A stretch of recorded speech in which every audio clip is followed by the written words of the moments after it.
इस कारण जबकि गवाहों का ऐसा बड़ा बादल हमको घेरे हुए है, तो आओ हर एक रोकने वाली वस्तु और उलझाने वाले पाप को दूर करके वह दौड़ जिसमें हमें दौड़ना है धीरज से दौड़ें और विश्वास के कर्ता और सिद्ध करने वाले यीशु की ओर ताकते रहें, जिसने उस आनंद के लिए जो उसके आगे धरा था लज्जा की कुछ चिंता न करके क्रूस का दुख सहा और परमेश्वर के सिंहासन की दाहिनी ओर जा बैठा।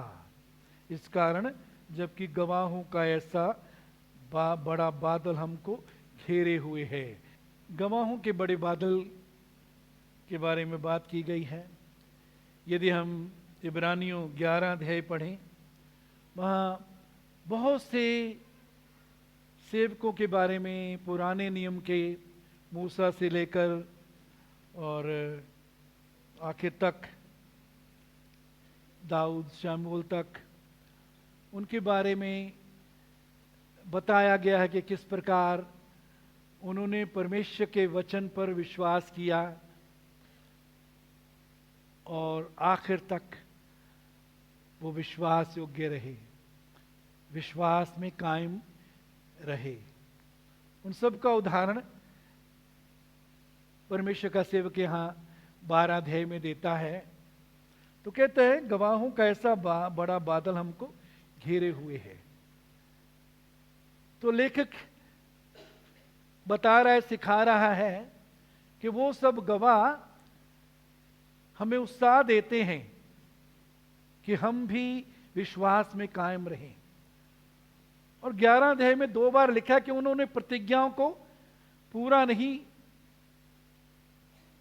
होते देखा। बहुत सी प्रतिज्ञाओं को पूरे होते देखा, बहुत सी प्रतिज्ञाओं को पूरा होता हुआ नहीं देखा, फिर भी वो परमेश्वर के वचन में, परमेश्वर की प्रतिज्ञाओं में बने रहे, विश्वास किया, उनको पकड़े रखा, परमेश्वर पर विश्वास किया। और मेरे अजीजों, उन सब के सामने एक दौड़ थी। परमेश्वर के सारे सेवकों जिनका वर्णन इब्रानियों 11 अध्याय में किया गया, उनके सामने एक दौड़ थी और उस दौड़ में वो वफादारी से, विश्वास योग्यता से दौड़ते रहे। चाहे बहुत सी प्रतिज्ञाएं उनके जीवन में पूरी नहीं हुई। मेरे अजीजों, आगे वो हमें बताता है, आओ हर एक रोकने वाली वस्तु और उलझाने वाले पाप को दूर करके वह दौड़ जिसमें हमें दौड़ना है धीरे से दौड़ें। मेरे अजीजों, परमेश्वर का वचन हमें बता रहा है, आज फिर याद दिला रहा है कि हम में से हर एक के सामने एक दौड़ है। जब से आपने और मैंने प्रभु यीशु मसीह को अपने जीवन का उद्धारकर्ता ग्रहण किया, अपने पापों से पश्चाताप किया, तब से हमारे सामने एक दौड़ है। तब से हमने एक दौड़ में दौड़ना शुरू किया है। उस दौड़ में हम दौड़ रहे हैं, उस दौड़ में हम प्रतिदिन आगे बढ़ रहे हैं। वो दौड़ क्या है? उस दौड़ की क्या विशेषता है?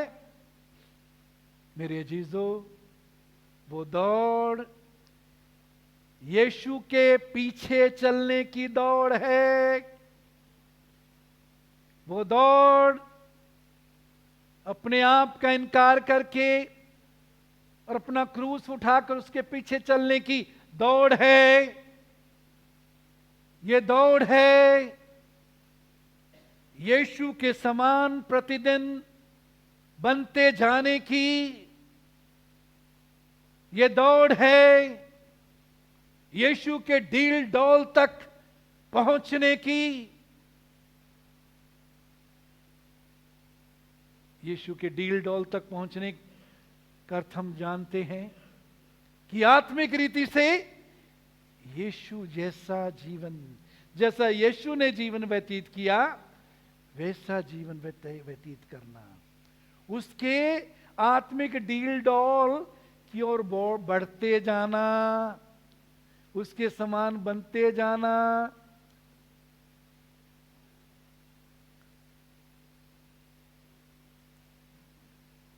गलातियों में पौलुस क्या कहता है? जब तक तुम में मसीह का रूप ना बन जाए, मुझे फिर जच्चा की सी पीड़ाएं लगती हैं। परमेश्वर ने आदम को अपने स्वरूप और समानता में बनाया, उसने परमेश्वर के स्वरूप और समानता को खो दिया।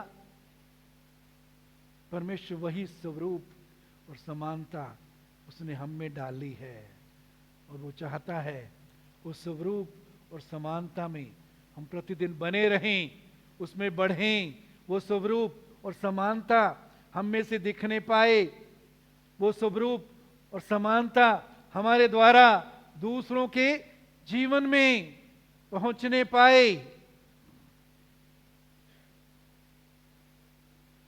यीशु के स्वरूप में, उसकी समानता में बने रहने, उसमें बढ़ने, उसमें चलने की ये दौड़ है। ये दौड़ है प्रेम में चलने की। हमारा परमेश्वर प्रेम है। रोमी 5:5 में लिखा, परमेश्वर पवित्र आत्मा के द्वारा उसने अपना प्रेम हमारे हृदयों में डाला है। अपना प्रेम, अगापे प्रेम हमारे अंदर डाला है, ताकि हम उस प्रेम में बने रहें, ताकि उस प्रेम में हम चलते रहें।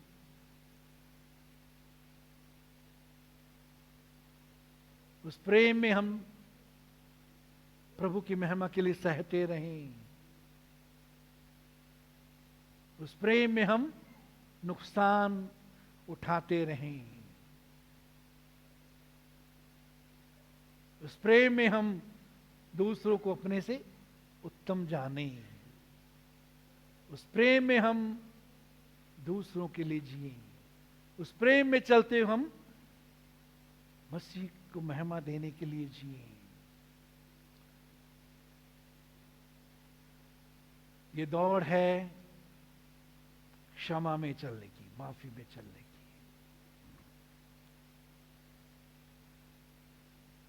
कितनी भी किसी ने बुराई की हो, कितना भी नुकसान किया हो, हम माफ करने के लिए बुलाए गए हैं। यीशु के साथ कितना कुछ किया, जितना कर सकते थे विरोधी उन्होंने किया, तो भी यीशु ने क्या कहा? पिता, इन्हें माफ कर, ये नहीं जानते क्या करते हैं। हम उस प्रेम की दौड़ में चलने के लिए बुलाए गए हैं, माफ करने की दौड़ में बुलाए गए हैं।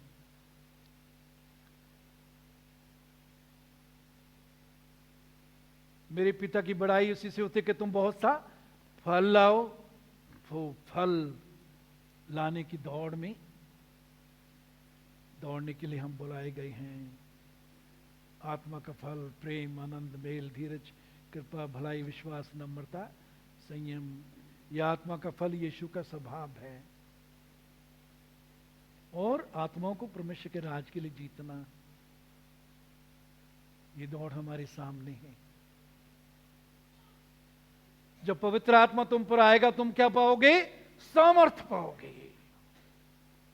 यरूशलेम, यहूदिया, सामरिया और पृथ्वी के अंत तक मेरे क्या होगे? गवाह होगे। गवाही दोगे नहीं बोला, गवाह होगे। गवाही दोगे और गवाह, दोनों में फर्क है। गवाह गवाही देगा, लेकिन कई बार जो गवाह नहीं होता वो भी झूठी गवाही दे सकता है। प्रभु चाहता है हम उसके गवाह बने। उसके गवाह बनने की दौड़ में हमको दौड़ने के लिए बुलाया है।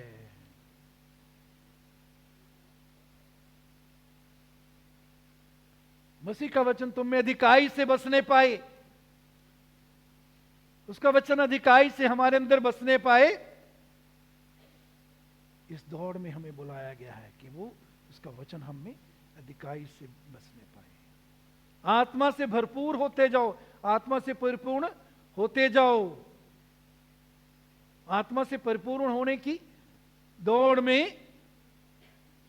दौड़ने के लिए हमें बुलाया गया है। मेरे अजीजों, उसने हमें विश्वास योग्य समझकर बुलाया है और वो हमसे भी उम्मीद करता है, हमसे भी चाहता है हम भी विश्वास योग्य हों। जो भी प्रभु ने हमें दिया है, जो थोड़े में विश्वास योग्य रहेगा उसको कितना दिया जाएगा जी? ज्यादा दिया जाएगा। जो थोड़े में विश्वास योग्य रहेगा उसको अधिक दिया जाएगा। थोड़े में विश्वास योग्य बने रहने की दौड़ में दौड़ने के लिए हमें बुलाया है। वो दौड़ जिसमें हमें दौड़ना है, धीरे से दौड़ें। तो हम देखते हैं कि हमारे सामने दौड़ है और फिर आगे क्या देखते हैं, उसमें हम धीरे से दौड़ें। इस दौड़ के बारे में जानकर हम दौड़ते रहें इसमें और धीरे से दौड़ें। कैसे दौड़ें? धीरे से दौड़ें। मेरे जीजो, श्रेष्ठ गीत 1 अध्याय 4 पद, श्रेष्ठ गीत 1 अध्याय 4 पद।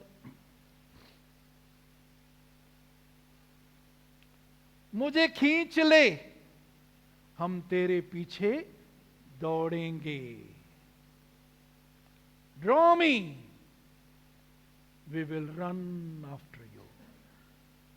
मुझे खींच ले, हम तेरे पीछे दौड़ेंगे। मेरे अजीजों, इस दौड़ में बहुत बार हम सुस्त हो जाते हैं, इस दौड़ में बहुत बार हम पीछे हो जाते हैं, इस दौड़ को दौड़ना बहुत बार हम छोड़ देते हैं।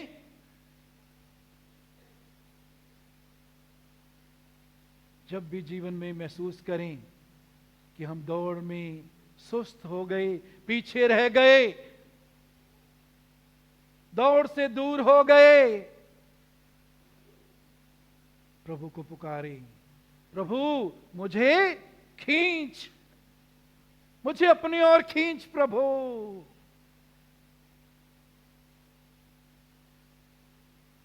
मुझे तेरे अनुग्रह की जरूरत है कि मैं तुझे अपने जीवन में पहला स्थान दूं।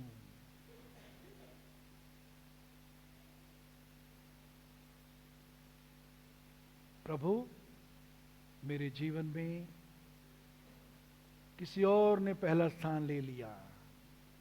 हो सकता है हमने खुद ले लिया, हो सकता है कोई व्यक्ति है जिसने ले लिया, हो सकता है दुनियावी आशीषें हैं जिन्होंने प्रभु का स्थान ले लिया। कुछ जिंदगियों में देखते हैं, बड़ा दुख होता है जब आते हैं, कई विषयों के लिए प्रार्थना उनकी होती है, कई विषयों के लिए प्रार्थना के लिए वो विनती करते हैं। जब परमेश्वर प्रार्थना का जवाब दे देता है, जब आशीष मिल जाती है, उसके बाद पीछे हट जाते हैं।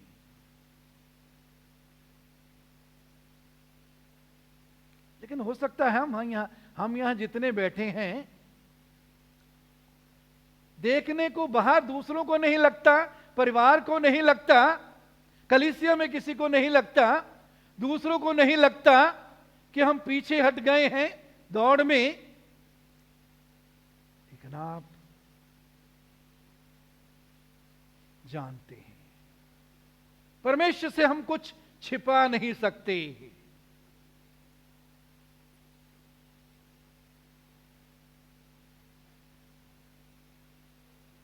तूने पहला सा प्रेम छोड़ दिया है। मैं तेरे कामों को जानता हूं, तू काम भी करता है, सेवा करता है, तू दान भी देता है, तू गवाही भी देता है, लेकिन पहला सा प्रेम छोड़ दिया है।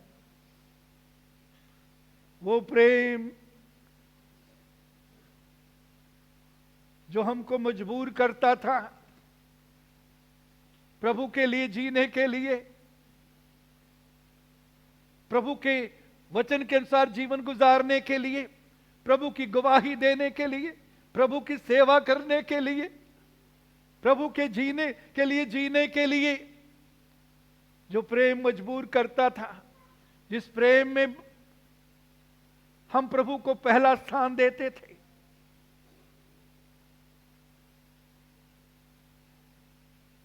कहते मैं तेरे कामों को जानता हूं। काम तो आज भी कर रहे हैं कुछ कुछ, क्या पहला सा प्रेम है? क्या प्रभु देख सकता है? क्या प्रभु आज हमारे लिए गवाही दे सकता है? या यही उलाहना जो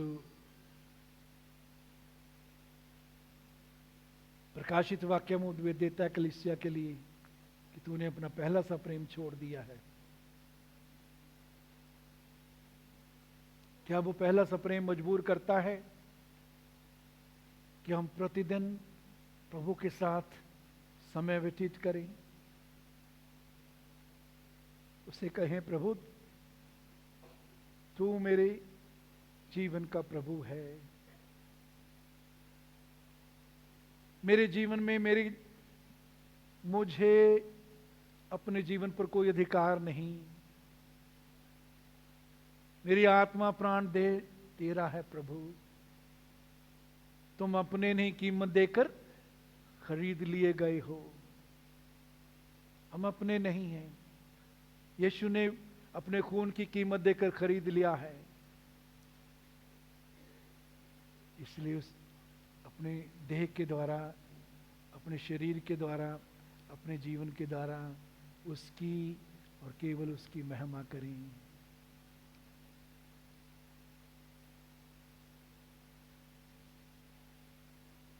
बहुत बार बोलते समय हम बिल्कुल नहीं सोचते ये जो बोल रहे हैं, ये व्यवहार कर रहे हैं, इससे दूसरे पर क्या असर पड़ेगा?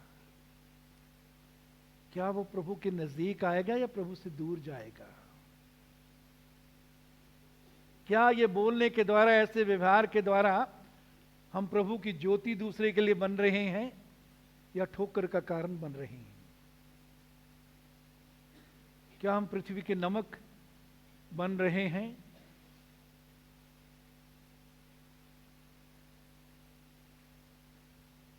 या उसके उलट दूसरों के लिए ठोकर का कारण, प्रभु से दूर जाने का कारण बन रहे हैं?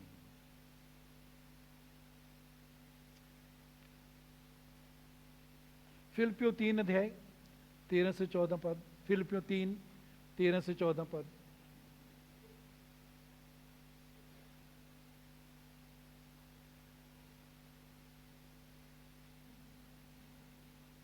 जो बातें पीछे रह गई हैं उनको भूलकर आगे की बातों की ओर बढ़ता हुआ, 14 पद, निशाने की ओर दौड़ा चला जाता हूं ताकि वो इनाम पाऊं जिसके लिए परमेश्वर ने मुझे मसीह यीशु में ऊपर बुलाया है। मेरे अजीजों, इस दौड़ में दौड़ने के लिए, इस दौड़ में आगे बढ़ने के लिए, इस दौड़ में इनाम पाने के लिए हमें जो बातें पीछे रह गई हैं उनको भूलना है।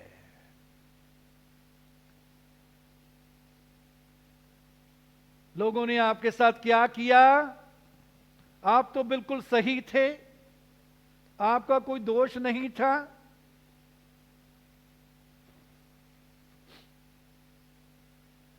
उन्होंने आपको गलत समझा, आपका नुकसान किया, आपकी निंदा की, आपको गिराया, आपकी बेइज्जती की।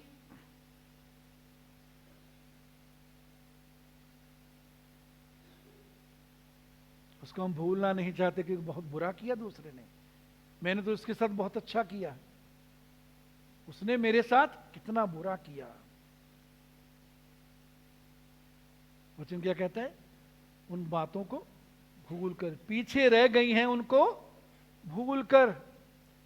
मेरे चीजों, मसीही दौड़ में, आत्मिक दौड़ में हम दौड़ नहीं सकते जब तक बहुत सी बातों को भूलने के लिए तैयार नहीं होंगे, माफ करने के लिए तैयार नहीं होंगे, उनको अपने अंदर से निकालने के लिए तैयार नहीं होंगे।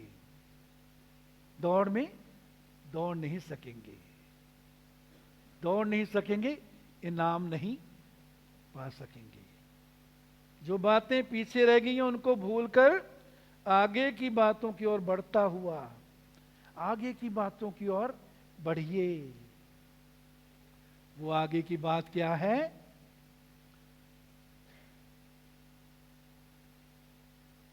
परमेश्वर के प्रेम में बने रहें, क्षमा करते रहें, यीशु की तरह व्यवहार करें, यीशु जैसे बनते रहें, उसके सच्चे गवाह बने,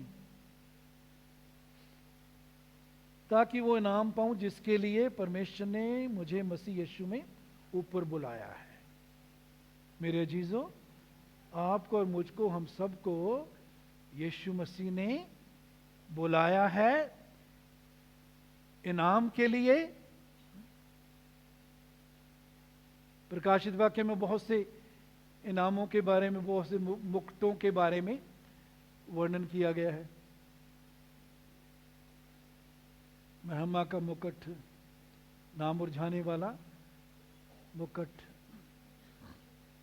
तो कहते हैं उसके लिए जो बातें पीछे रह गई उनको भूलना है, आगे की बातों की ओर निशाना लगाना है।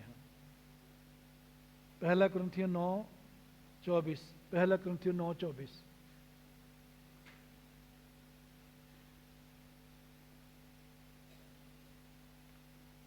क्या तुम नहीं जानते कि दौड़ में तो दौड़ते सब ही हैं, परंतु इनाम एक ही ले जाता है।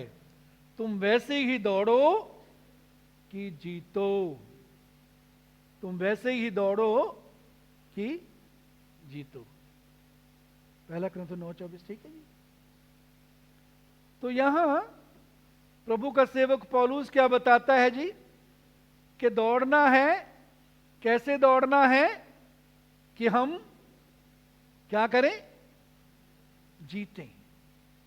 वैसे ही दौड़ो कि हम जीतें। प्रभु ने इनाम हमारे लिए रखा है और दौड़ हमारे सामने रखी है। दौड़ में दौड़ने के लिए कुछ बातें आगे ध्यान करेंगे, उन पर जो जरूरी होती हैं। लेकिन यहां कहते हैं ऐसे दौड़ो कि तुम इनाम पाओ, कोई तेरा मुकुट तुमसे छीन ना ले। प्रकाशित वाक्य में प्रभु क्या कहता है, कोई तेरा मुकुट छीन ना ले।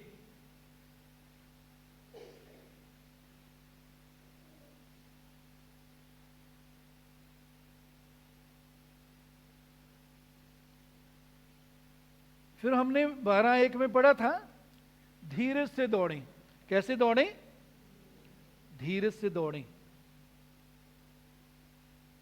नीति वचन 21:5, नीति वचन 21:5 यहां लिखा है, उतावली करने वाले को केवल घटी होती है। धीरज से दौड़ें। धीरज में कई बार इंतजार भी करना पड़ता है।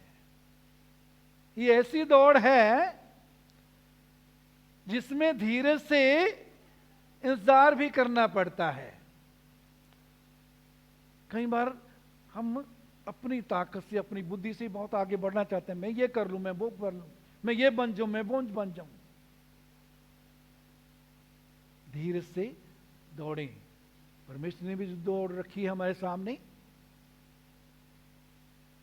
वो हमें बढ़ाना चाहता है, दौड़ाना चाहता है, लेकिन साथ धीरज भी सिखाना चाहता है।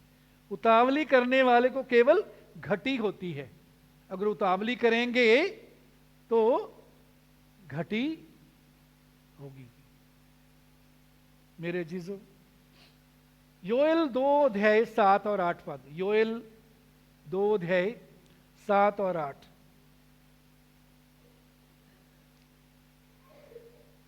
वे शूरवीरों के समान दौड़ेंगे। मेरे जीजो, आप और मैं यीशु में शूरवीर हैं। लेट द वीक से आई एम स्ट्रॉन्ग। निर्बल कहे कि मैं क्या हूं? बलवान हूं। आप और मैं बलवान हैं। प्रभु में और उसकी शक्ति के प्रभाव में क्या बनो? बलवंत बनो। तो आप और मैं प्रभु में, यीशु में शूरवीर और बलवंत हैं। इसलिए किसी किस्म का भय, डर हमारे अंदर बसने ना पाए। परमेश्वर ने हमें भय का आत्मा नहीं दिया। शूरवीर हैं। और आगे, कोई अपनी पांति में अलग ना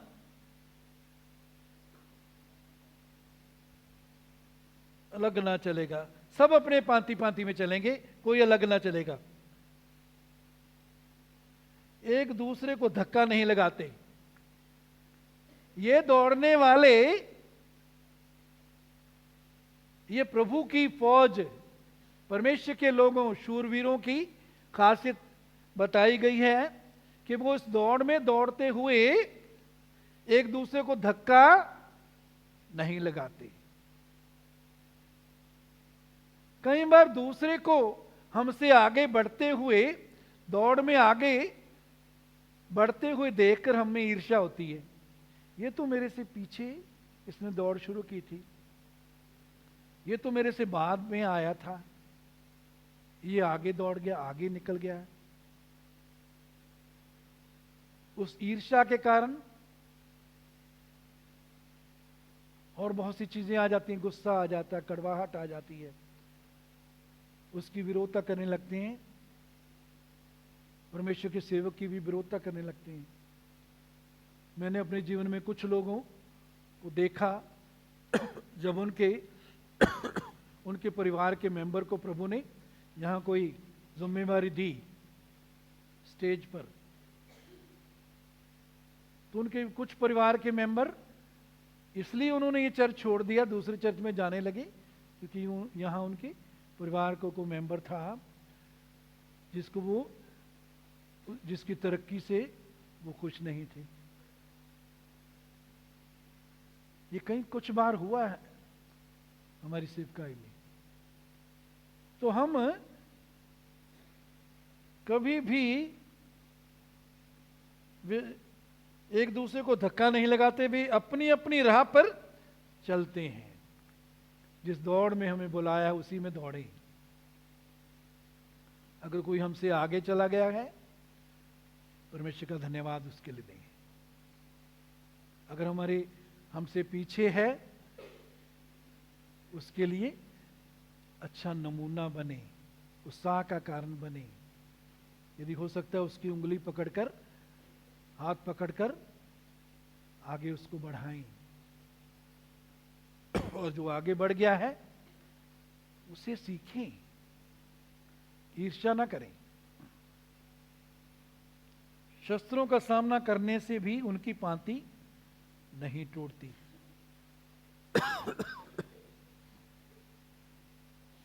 मेरे जीजो, इसके अलावा हम यहां देखते हैं इब्रानियों 12:1 में, तो आओ हर एक रोकने वाली वस्तु और उलझाने वाले पाप को दूर करके वह दौड़ जिसमें हमें दौड़ना है धीरे से दौड़ें। मेरे जीसू, इसमें दौड़ में तो दौड़ना है, धीरे से दौड़ना है, दौड़ते रहना है, आगे बढ़ते जाना है। लेकिन दो चीजें हैं जिनको दूर करने के बारे में यहां बोला गया है। पहली बात, हर एक रोकने वाली वस्तु, और दूसरी बात उलझाने वाला पाप। कहते हैं इन दोनों चीजों को दूर करो। दूर करोगे तो दौड़ में दौड़ सकोगे।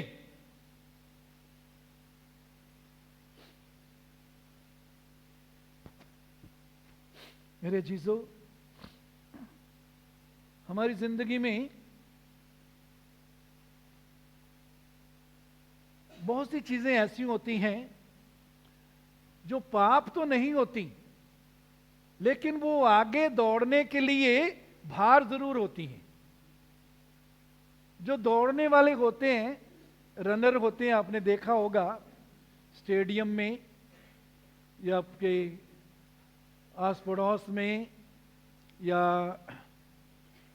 टीवी पर देखा होगा, आजकल तो मोबाइल पर भी देखते हैं। जो दौड़ने वाले हल्के से हल्का कपड़ा पहनते हैं, कोई भार, कोई थैला भार लेकर नहीं दौड़ते, क्योंकि वो भार उनके लिए रुकावट का कारण बन जाता है। तो बहुत सी चीजें हो सकता है अपने आप में पाप ना हो, लेकिन वो भार बन जाती हैं हमारे जीवन में।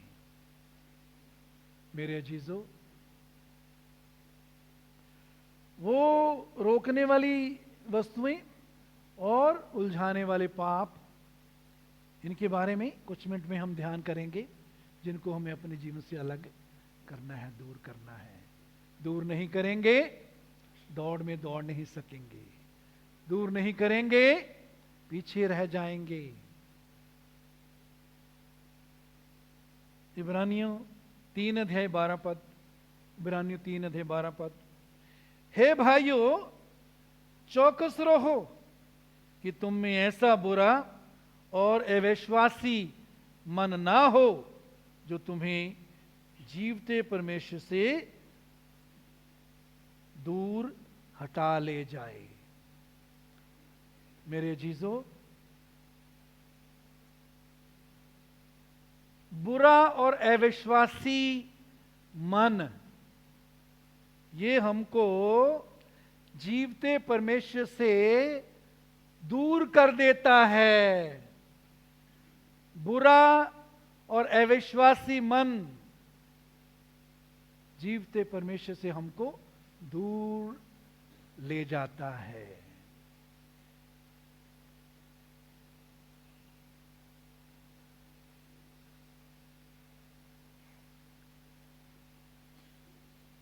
इस बात पर ध्यान देना, हमारा मन कैसा है। आत्मा तो नया हो गया, जो मसीह में नई सृष्टि, पुरानी बातें बीत गई, देखो वो सब नई हो गई। आत्मा में तो सब नया हो गया। मन को प्रतिदिन नया करने की जरूरत है परमेश्वर के वचन के द्वारा। नीति वचन 4:23, नीति वचन 4:23, सबसे अधिक अपने मन की रक्षा कर, क्योंकि जीवन का मूल स्रोत वही है। सबसे अधिक अपने मन की रक्षा कर। मन की रक्षा कैसे करेंगे? विचारों को जांचें, उन विचारों को अपने अंदर रखें जो वचन के अनुसार हैं, जो परमेश्वर को महिमा देते हैं, जो परमेश्वर चाहता है हम अपने अंदर रखें, और उन विचारों को निकाल दें जो परमेश्वर नहीं चाहता हम रखें, जो परमेश्वर को महिमा नहीं देते, जो दौड़ में दौड़ने से हमको रोकते हैं, प्रभु के साथ निकट संबंध बनाने से हमको रोकते हैं, हमारी आत्मिक जीवन की तरक्की में जो रुकावट बनते हैं, उन सब विचारों को अपने अंदर स्थान ना दें। हम कई बार सोचते हैं विचार ही तो हैं, ख्याल ही है, मैंने कौन सा किया है। मेरे अजीजों, यहूदा स्तुति में पहले शैतान ने विचार डाला था, ख्याल डाला, उस ख्याल को, उस विचार को उसने अपने अंदर स्थान दे दिया। उसके बाद शैतान उसमें समा गया। पहले वो ख्याल लाता है, उसके ख्याल को जब हम रख लेते हैं, उसके ख्याल पर जब हम उसको सोचते रहते हैं, उसके ख्याल पर ध्यान लगाए रहते हैं, तो वो हमारे अंदर घर कर लेता है। मेरे अजीजों, हम पंछियों को अपने ऊपर से उड़ने से रोक नहीं सकते, लेकिन अपने सिर पर घोंसला बनाने से रोक सकते हैं। विचार यदि आता है, यीशु के लहू के द्वारा जय पाएं। यीशु के लहू में सामर्थ्य है। वचन के द्वारा, आत्मा की तलवार के द्वारा जय पाएं। विश्वास की ढाल के द्वारा जय पाएं। बहुत जरूरी है विचारों को परखें, विचारों की जांच करें, उन्हीं विचारों को रखें जो हमारे लिए जरूरी हैं। मेरे अजीजों, यदि उन विचारों को हम रखते हैं जिनको रखना नहीं चाहिए, जो प्रभु को महिमा नहीं देते, वचन के अनुसार सही नहीं है, इसका मतलब क्या हुआ? हमने अपने आप को, हमारे मन को कूड़ादान बना लिया है। क्या बना लिया है जी? कूड़ादान। हर गंदी चीज कूड़ादान में हम रखते हैं। मेरे अजीजों, आप और मैं परमेश्वर की का क्या है? मंदिर हैं। क्या तुम नहीं जानते कि तुम्हारा देह परमेश्वर का मंदिर है, परमेश्वर का भवन है। परमेश्वर हम में वास करता है। कूड़ादान अपने आप को ना बनाएं, कूड़ादान ना बनाएं। जब भी बुरा विचार आता है, उस पर जय पाएं। कई बार समय लगता है, कई विचार ऐसे होते हैं जिन पर जय पाने के लिए समय लग सकता है। परमेश्वर के अधीन हो जाओ, शैतान का क्या करो? सामना करो, वो तुम्हारे पास से भाग जाएगा। हर वो चीज जो शैतान की ओर से है, उसका सामना करने के द्वारा हम शैतान का सामना करते हैं। उन विचारों का सामना करने के द्वारा हम शैतान का सामना करते हैं। परमेश्वर के अधीन हो जाओ, शैतान का सामना करो, वो तुम्हारे पास से भाग जाएगा। परमेश्वर के अधीन होने कैसे होएंगे हम? परमेश्वर के वचन के अधीन होने के द्वारा। शैतान का सामना करेंगे तो शैतान क्या हो जाएगा जी? भाग जाएगा।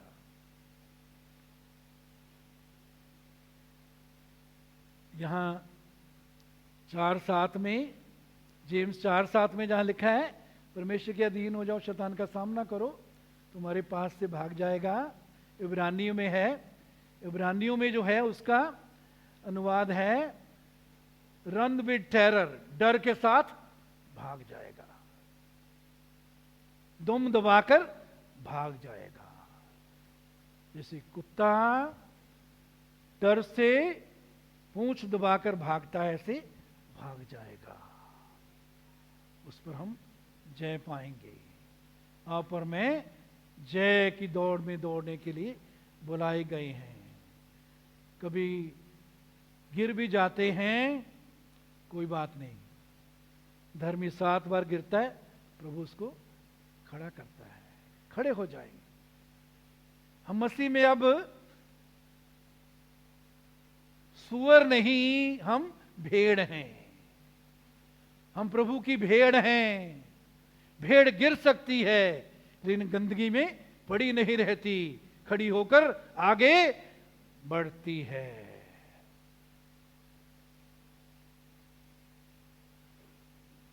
और मसीही होने के नाते, प्रभु के बच्चे होने के नाते, चेले होने के नाते हमारे अंदर ये इच्छा है और होनी चाहिए। क्या? प्रभु मैं तेरे समान बनना चाहता हूं। लेकिन कभी अगर गिर भी जाते हैं, खड़े होकर आगे आगे बढ़ें। तो बुरे और अविश्वासी मन को दूर करें। अविश्वासी मन,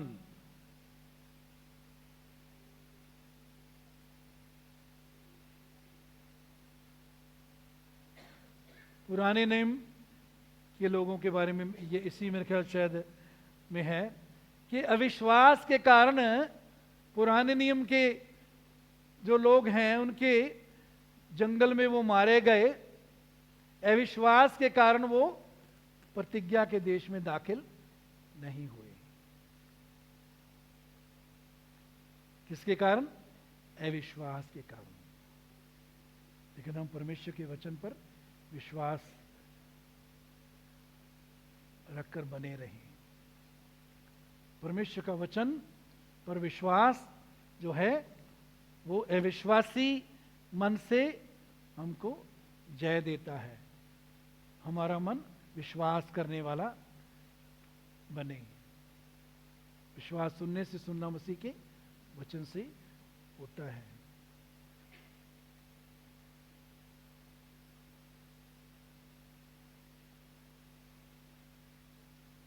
मेरे जीजो, कुलसियों 3 अध्याय 13 पद, कुलसियों 3:13, यदि किसी को किसी पर दोष देने का कारण हो, कुलसियों 3:13, तो एक दूसरे की सह लो और एक दूसरे के अपराध क्षमा करो, जैसे प्रभु ने तुम्हारे अपराध क्षमा किए वैसे ही तुम भी क्षमा करो।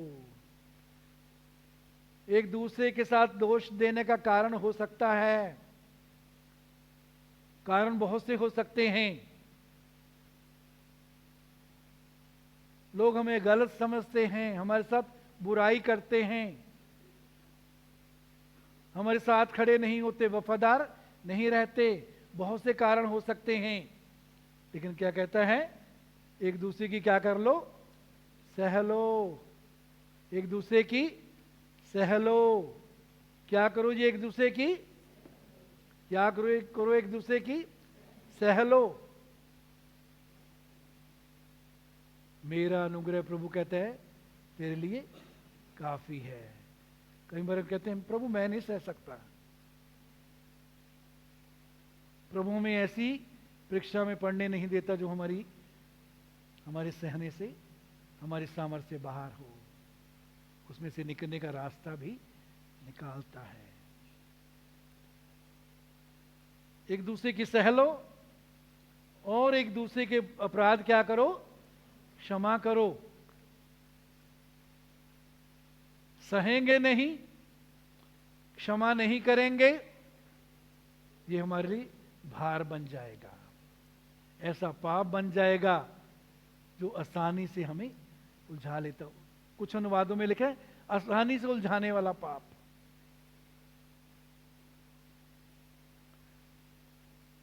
जैसे कि प्रभु ने तुम्हारे अपराध क्षमा किए। कैसे क्षमा करें जी? जैसे प्रभु ने क्षमा। हम कई बार करते हैं, चल मैंने माफ कर दिया, लेकिन उसके बाद क्या करते हैं? दूसरी जगह जाके फिर वही बात, उसने मेरे साथ ऐसे किया, वैसे किया, ये किया, वो किया। और जब भी समय आता है दिल के पिंजरे में से उसको निकाल के बातों के द्वारा पीटना शुरू करते हैं। इतना बुरा किया, ये किया, वो किया। कहते वैसे माफ करो जैसे प्रभु ने किया। प्रभु कैसे करता है? कहते मैं तुम्हारे अपराधों को फिर याद नहीं करूंगा, तुम्हारे पापों को फिर याद नहीं करूंगा।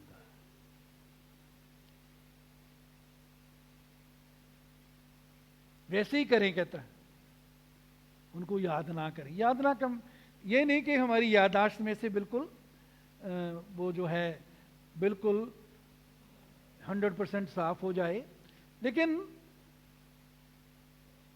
उनके गलत या कड़वे अनुभवों को अपने ऊपर हावी, अपने व्यवहार पर हावी ना होने दें। उनका गलत जो व्यवहार है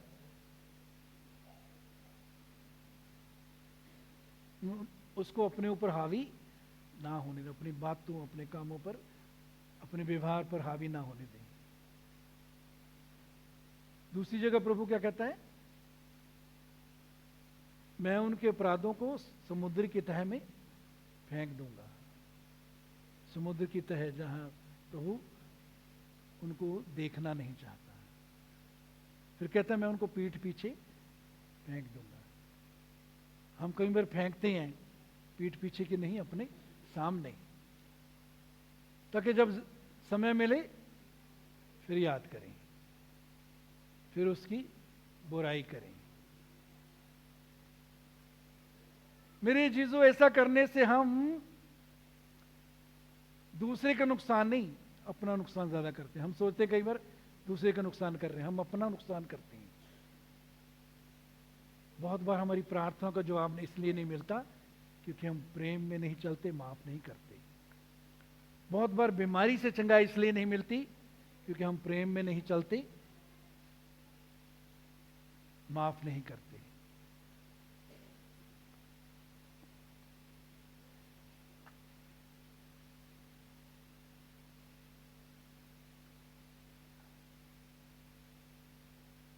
गलातियों में लिखा है विश्वास किसके द्वारा कार्य करता है? किसके द्वारा प्रभाव डालता है? प्रेम के द्वारा। Faith works through love. विश्वास प्रेम के द्वारा कार्य करता है। इसका मतलब है यदि प्रेम में नहीं चलेंगे, विश्वास काम नहीं करेगा। प्रार्थना का जवाब इसलिए रुक जाता है, दौड़ में इसलिए आगे नहीं बढ़ते, वो भार बन जाती है, वो पाप आसानी से जो उलझा लेता है। पहला कुरिन्थियों 15:34 में लिखा है धर्म के लिए जाग उठो और पाप ना करो। धर्म के लिए जागो। जिस धर्मी जीवन में हमें चलने के लिए बुलाया है, धार्मिक प्रभु धर्मी हमें बनाया है, उसमें चलने के लिए जागें और पाप ना करें। इफिसियों 4:26 क्रोध तो करो पर पाप ना करो।